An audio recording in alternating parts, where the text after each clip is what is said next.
నమస్తే, welcome to Andhraprabha. నేను లక్ష్మి. దివంగత మాజీ ఎమ్మెల్యే బీఆర్ఎస్ సీనియర్ నేత పెద్ది సుదర్శన్ రెడ్డి ఆఖరి న్యాయ పోరాటం కీలక మలుపు తీసుకుంది. గురుకుల పాఠశాల బంకర్ బెడ్ల కొనుగోలు టెండర్లలో జరిగిన వందల కోట్ల రూపాయల అవినీతి అవకతవకలపై ఆయన దాఖలు చేసిన పిటిషన్ పై సుప్రీంకోర్టులో విచారణ జరిగింది. ఈ క్రమంలోనే అత్యున్నత న్యాయస్థానం తెలంగాణ రాష్ట్ర ప్రభుత్వానికి నోటీసులు జారీ చేసింది. ఆ పూర్తి వివరాలు ఈ వీడియోలో చూద్దాం.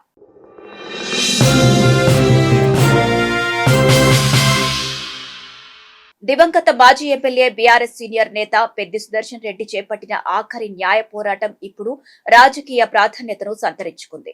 గురుకుల పాఠశాలలో బంకర్ బెడ్ల కొనుగోలు టెండర్లలో వందల కోట్ల రూపాయల అవినీతి, తీవ్ర అవకతవకలు జరిగాయంటూ ఆయన సుప్రీంకోర్టును ఆశ్రయించిన సంగతి తెలిసిందే.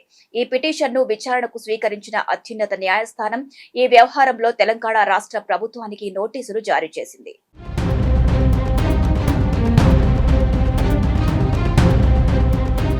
అయితే గురుకుల పాఠశాలలో విద్యార్థులకు అవసరమైన బంకర్ బెడ్ల కొనుగోళ్ల వ్యవహారంలో నిబంధనలకు విరుద్ధంగా టెండర్లు కేటాయించారని, భారీగా ప్రజాధనం దుర్వినియోగం అయిందని పెద్ది సుదర్శన్ రెడ్డి న్యాయ పోరాటానికి దిగారు. ఈ క్రమంలోనే ఎన్నో ఒత్తిళ్లు ఎదురైనప్పటికీ ఎక్కడా వెనకడుగు వేయలేదు. కేసులోని అవినీతి ఆరోపణల్లో ప్రాథమిక ఆధారాలను గుర్తించిన ధర్మాసనం రాష్ట్ర ప్రభుత్వానికి నోటీసులు పంపించింది.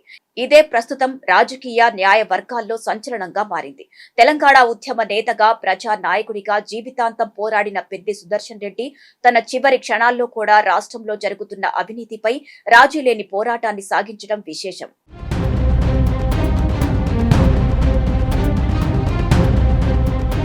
మొత్తంగా నిరంతరం ప్రజల పక్షాన నిలిచిన పెద్ది సుదర్శన్ రెడ్డి తన ఆఖరి రోజుల్లో చేసిన న్యాయ పోరాటం ఇప్పుడు ప్రాధాన్యతను సంతరించుకుంది. ప్రజాధన దుర్వినియోగంపై ఒక ప్రజా నాయకుడు చేసిన ఆఖరి పోరాటానికి అత్యున్నత న్యాయస్థానం స్పందించడం, ప్రభుత్వానికి నోటీసులు పంపడంతో ఈ వ్యవహారం కీలక మలుపు తీసుకుంది. ఓవైపు సొంత ఆరోగ్య సమస్యలతో పోరాడుతూనే మరోవైపు అవినీతి రహిత తెలంగాణ నిర్మాణం కోసం తన ఆఖరి శ్వాస వరకు పోరాటం సాగించిన పెద్ది సుదర్శన్ రెడ్డి నైతిక విజయం సాధించారని అభిప్రాయాలు వ్యక్తమవుతున్నాయి. సుప్రీంకోర్టు ఇచ్చిన నోటీసులతో ఇప్పుడు రాష్ట్ర ప్రభుత్వం ఏ విధమైన వివరణ ఇస్తుందనేది ఆసక్తికరంగా మారింది.